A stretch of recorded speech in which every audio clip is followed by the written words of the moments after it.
नमस्कार, मी मंजिरी. आपण पाहत आहात तालुका माझा या युट्यूब चॅनल मध्ये आपले सहर्ष स्वागत.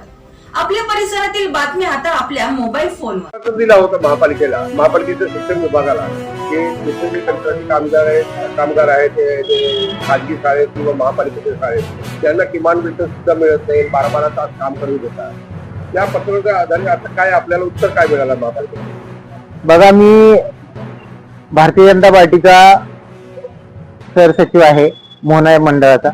तर त्याच्या अनुषंगाने मी शिक्षण विभागाला एक पत्र दिलं होतं.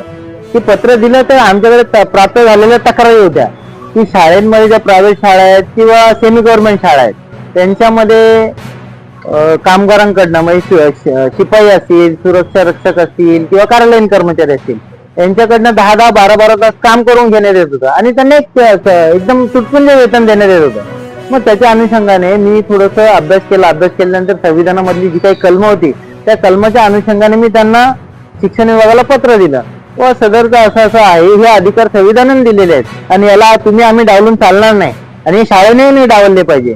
तर हा विषय शिक्षण अधिकाऱ्यांच्या लक्षात आला आणि त्याच्या अनुषंगाने मग त्यांनी एक सर्व शाळांना परिपत्रक जाहीर केलं किंवा अशी ही जी काही कलम आहेत संविधानाने दिलेले अधिकार आहेत कामगारांना, त्या अधिकारांची पायमल्ली होता कामा नये आणि जर तशी काही पायमल्ली झाली तर त्यांच्यावरती कडक कारवाई केली जाईल.